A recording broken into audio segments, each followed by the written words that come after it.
has become increasingly unstable as American intelligence operations expand and military preparations accelerate, forcing her to make decisions that could determine whether Mexico maintains its sovereignty or becomes the theater for America's next military intervention. Sheinbaum's policy approach represents a calculated departure from her predecessor Andrés Manuel López Obrador's strategy of avoiding direct confrontation with cartel organizations through social programs and negotiated truces that many critics viewed as capitulation to criminal control. Her administration has implemented what officials describe as a more aggressive stance toward cartel operations, including increased military deployments and high-profile arrests of cartel leadership figures that signal a willingness to engage in direct confrontation with criminal organizations. However, these policy changes have produced mixed results, as violence levels have actually increased in several regions where government forces have challenged cartel territorial control, leading to criticism that her approach has destabilized existing arrangements without achieving meaningful security improvements.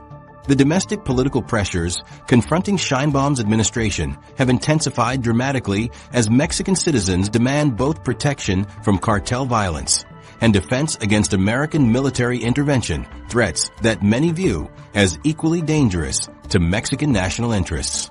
Public opinion polls consistently show that while Mexicans want their government to address cartel violence more effectively, they overwhelmingly oppose allowing American military forces to operate on Mexican territory under any circumstances. Her Morena party faces internal divisions between factions that favor expanded cooperation with American anti-cartel efforts and traditionalists who view any accommodation of foreign military presence as political suicide that would destroy the party's nationalist credentials.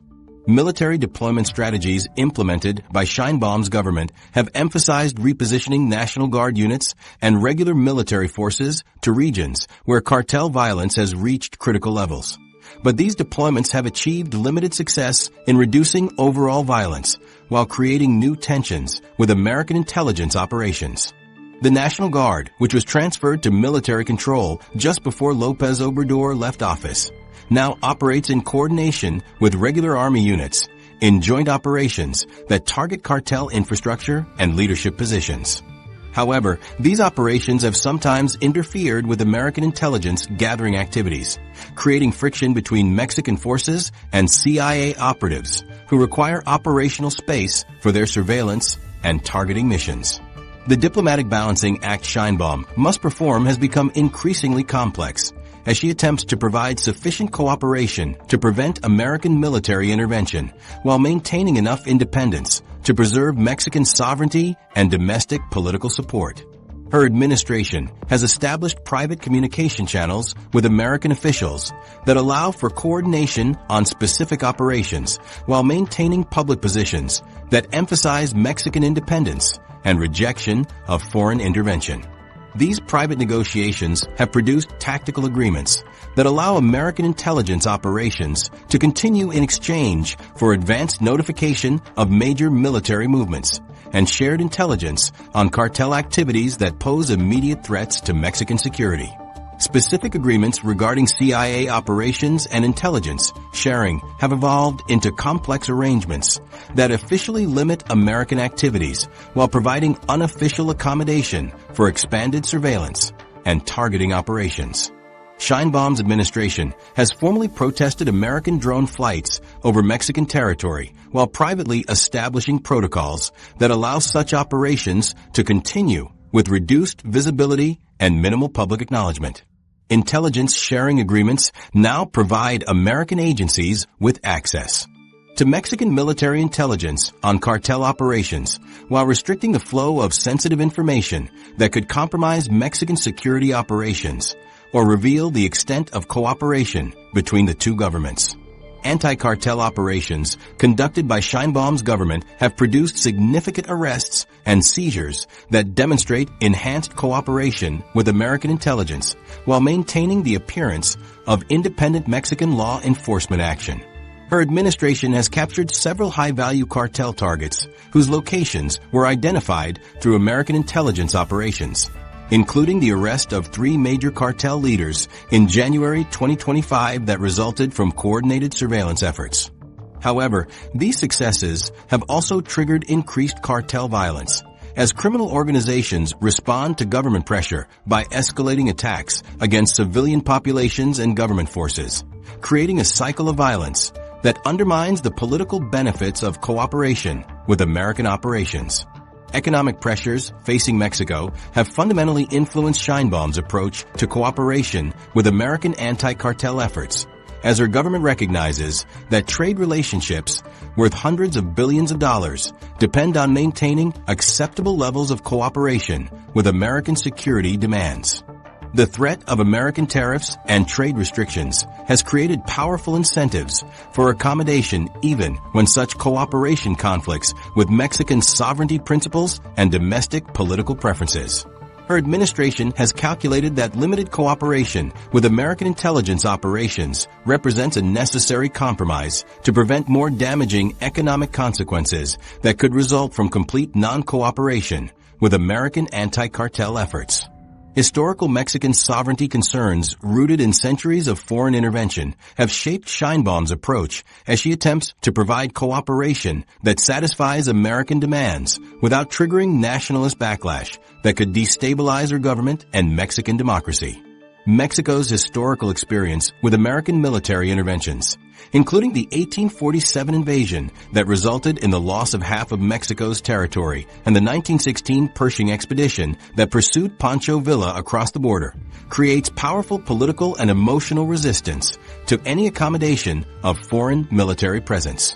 Sheinbaum has stated that Mexico would categorically reject any unilateral U.S. military action in Mexico, emphasizing that such action would not resolve anything, while proposing constitutional reforms aimed at strengthening protections for Mexican national sovereignty.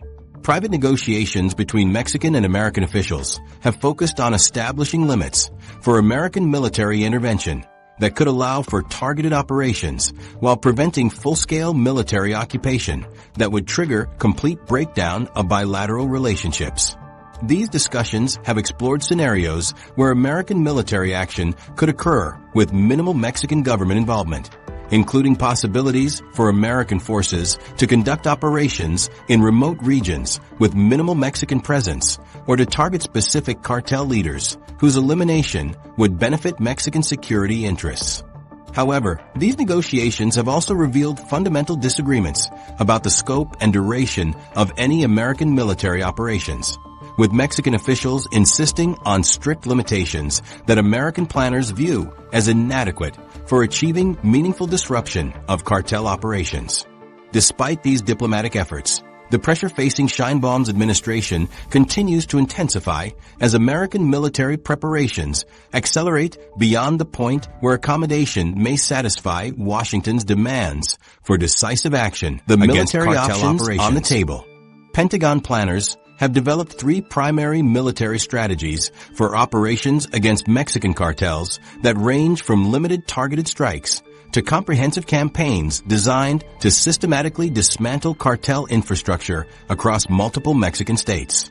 The first strategy focuses on precision elimination of high-value targets through drone strikes and special operations raids that would decapitate cartel leadership while minimizing broader military engagement. The second approach involves sustained air campaigns against cartel production facilities, training camps, and logistical networks that would cripple their operational capabilities without requiring significant ground forces. The third strategy encompasses comprehensive military operations that would establish temporary operational zones in cartel-controlled territories where American forces could conduct extended counterinsurgency operations similar to those employed in Iraq and Afghanistan. Drone strike capabilities being developed specifically for cartel leadership elimination utilize the same MQ-9 Reaper platforms that have conducted targeted killings across multiple continents, but with modifications designed for operations in Mexico's diverse terrain and urban environments.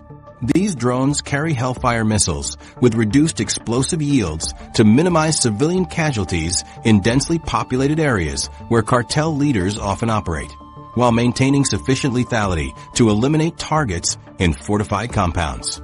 Targeting procedures require multiple intelligence confirmations of target identity and location, with kill chains that can be executed within minutes of receiving actionable intelligence on high-value cartel leaders whose movements are being tracked through extensive surveillance networks.